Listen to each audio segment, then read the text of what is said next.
सांगा आम्हाला काही सभागृहामध्ये चर्चा करायची गरज नाही। शेतकऱ्यांच्यासाठी कर्जमाफीची आम्ही स्वतः घोषणा केलेली आहे, ते कर्ज आम्ही पूर्णपणे माफ करू। सांगा सगळा विषय संपवूया।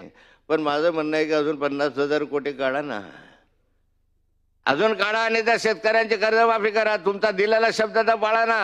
अध्यक्ष महोदय, सरकारने या संदर्भात कुठले निर्णय घोषित केले? कधी म्हणतात की 2100 रुपये आमच्या लाडक्या बहिणींना देऊ, 2100 रुपये तुम्ही देऊ शकत नाही।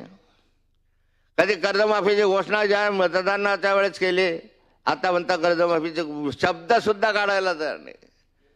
अध्यक्ष महोदय, मला माहित आहे की तुमच्या तिजोरीमध्ये खळखळाट आहे।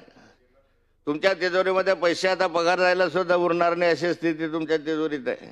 45,000 कोटीच्या तुटीच्या अर्थसंकल्पामध्ये तुम्ही वावरता आहात। 8 लाख कोटीच्या वरचं कर्ज तुमच्या डोक्यावर आहे। पण माझं म्हणणं आहे की अजून 50,000 कोटी काढा ना। पण माझं म्हणणं आहे की अजून 50,000 कोटी काढा ना, अजून काढा आणि त्या शेतकऱ्यांची कर्जमाफी करा। तुमचा दिलेला शब्द तर पाळा ना। दिलेला शब्द तरी या ठिकाणी पाळला पाहिजे। अध्यक्ष महोदय, करोडो रुपयाचं कर्ज काढतात, शेतकरी त्या ठिकाणी मरतोय।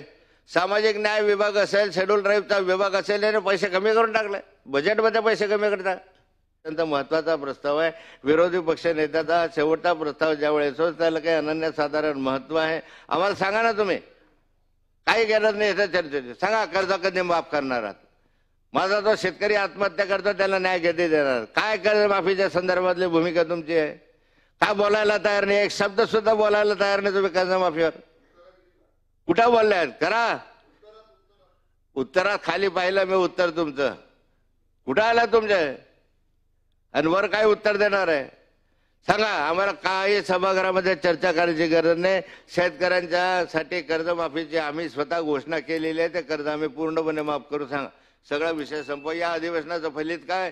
तर शेतकऱ्यांची कर्जमाफी झाली, बाकी काही नको आम्हाला। त्याच्यामध्ये करा ना, जे तुम्ही सांगितलं ते करा। आम्ही नाही आग्रह धरत तुम्हाला, जो तुम्ही शब्द दिलाय तो करा। लाडक्या बहिणींसाठी तुम्ही 46,000 कोटी रुपये खर्च करता। 46,000 कोटी non plan expenditure, plan expenditure नाही आहे, नॉन प्लॅन एक्सपेंडिचर आहे। 46,000 कोटीमध्ये 46,000 कोटीचे धरणं झाले असते, शेतकऱ्याच्या शेतात पाणी आलं। करू नका असं म्हणत नाही, करा। पण मग अनेक स्रोत निर्माण करा ना नवीन, ते का निर्माण करत नाही तुम्ही? 46,000 कोटी लाडक्या बहिणीसाठी काय म्हणतात रक्कम? ही काय लहान रक्कम आहे? बहिणींना खुश केलं सगळे तुम्ही सत्तेमध्ये आले, पण तसं माझ्या शेतकऱ्याला खुश करा। सारे वीज बिल माफ करून टाका। 100% वीज बिल माफ करण्याची घोषणा तुम्ही केली। 24 तास वीज पुरवठा करू असं घोषणा तुम्ही केली। आता माननीय मुख्यमंत्र्यांनी काल सकाळी या ठिकाणी 10 हॉर्सपावर पर्यंत सोलरच्या संदर्भामधला निर्णय घेतला, मी स्वागत करेल। पण 10 हॉर्सपावर पर्यंत करत असताना त्या ठिकाणी मी मंत्री महोदयांना सांगितलं होतं की कनेक्शन का बंद केले शेतकऱ्यांचे? ऍग्रिकल्चर कनेक्शनच बंद करून टाकले। आता यापुढे या राज्यामध्ये ऍग्रिकल्चर कनेक्शन मिळणारच नाही। अरे कशासाठी? ज्याला लागेल त्याला गरज असेल। इरिगेशनच्या पाटबंधारे प्रकल्पावर तुमचं सोलर चालणार नाही। 500-800 फुटावर तुमचा 10 हॉर्सपावरचे सोलर चालणार नाही। ठिबक सिंचन वगैरेसाठी हा 10 हॉर्सपावर पुरेसा होणार नाही।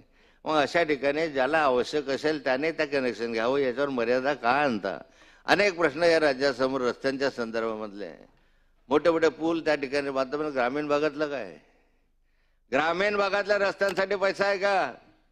महामार्गांसाठी पैसा दिला, पण विलेज रोड जिल्हा परिषदेचे रस्ते त्यांच्यासाठी काय पैसा आहे? खड्डे भरायला पैसे नाही आमच्याकडे।